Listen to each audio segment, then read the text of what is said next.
It began the night of our January school play. Not my self-consciousness, but my story of overcoming it. We had a party on stage after the play. Oh, I wasn't in the cast. Not me. I was on the stage crew. But I'll tell you about that later. The point is, somebody grabbed a spotlight and started a sort of game. When the light stopped on you, you'd have to get up and make a speech. Jack sure did all right, but why not? He was the star of the play. That sort of thing was easy for him. Of course, I wanted to do well, too. I wanted to shine. I started planning what I was going to say. I'd wow 'em. And then it happened. There I was, in the spotlight. And I felt uncomfortable. And awkward. And different. And they were all watching me. And laughing. At what? At me? Well, what was I doing wrong? Did I look funny? Unaccustomed as I am to public speaking, I guess I'll just shut up and sit down. It was terrible. I knew it. Hey, that was neat, Marty, but don't be so self-conscious about it. Self-conscious. That was my trouble. That was why I felt so queer. And I began to remember other times I'd had the same feeling. I remembered giving a book report in class. It was exactly the same. Yes, as if there were a spotlight on me, and everybody was watching me. Oh, I managed to get through my report all right, but I was miserable. And then I remembered the first time I asked June for a date. I knew just what I wanted to say, but when it came right down to it, yeah, I felt spotlighted again. And the words didn't want to come out. And she was staring at... Was my face broken out again? And I remembered coming to try out for this play. Boy, I really wanted a part. I felt sure I could get one, too, until... I'm not going to try out.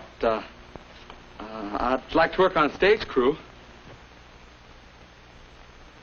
The stage crew. Well, it was fun, but it wasn't what I wanted. Yeah, the night of the party, Jack said it, and I knew he was right. Self-conscious. I felt I could never get up in front of the class, or ask a girl for a date, or do anything in public again. Yeah, I was a self-conscious guy. I couldn't even stay out the party. Yeah. Coach is showing us this little block. Come in like this and up. Oh, hi, Marty. Oh, hi, Jack. Okay. Say, what happened to you last night? I didn't feel so good. Oh, too bad. Boy, wasn't that something when they had that spotlight on us? Gee, I was so scared my knees were knocking. I could hardly talk. You were self-conscious? Sure, I guess everybody is sometimes. Everybody? I guess that's right. Say, listen, I've got to get to class. Sure hope you're feeling better. All right, so long. So long. Everybody's self-conscious. After that, I began to notice other people. Bill, for example. He always seems relaxed and comfortable. But a couple of years back, I can remember what a self-conscious guy he was. He really has overcome it. Then there's Anne. She likes to play for people.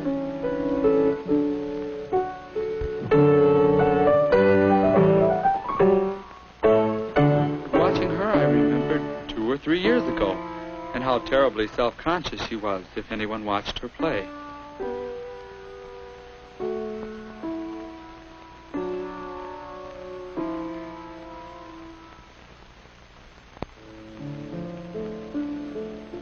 She certainly has changed.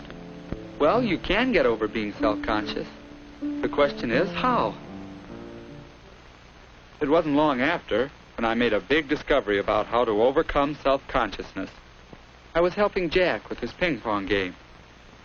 He hadn't been playing very long, but he was learning and doing right well. Then Hank and Bill came in and hung around watching. And suddenly it seemed as though Jack was feeling on the spot.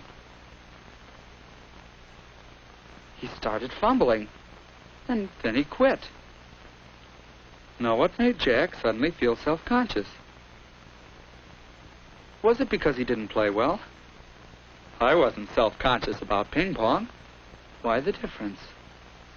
And then, well, I had to talk to Jack. I had an idea about self-consciousness. Everybody wants to show up really well. You want people to think you're pretty good. But then you start thinking about yourself, how everybody's watching you, what you must look like to them. And then you make a mess of it. Sometimes. But usually you don't. You just think you do. But look, if you can do something really well, then you're more confident. Self-consciousness doesn't bother you quite so much. If I could do more things well.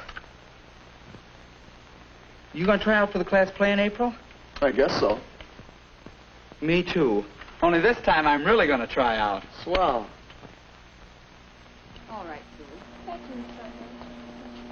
Marty Hampton. Hello, Marty. Are you going to help us out in the stage crew again this time? Well, thanks. But this time I really want a part in the play. Why, that's fine. Why don't you go ahead and read some lines for me?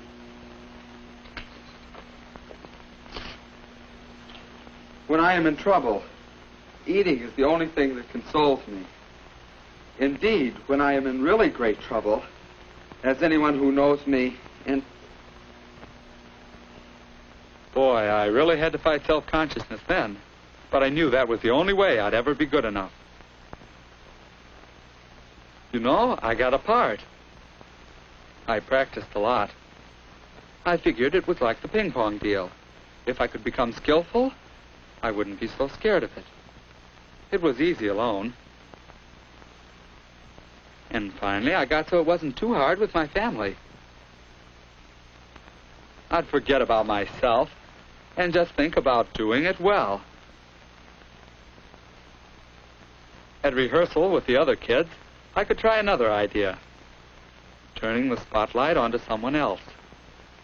Thinking about other people and telling myself I wasn't so important. And it worked part of the time. But when it came my turn to speak, then where could I turn the spotlight? While we're stopped, let me remind you all of something.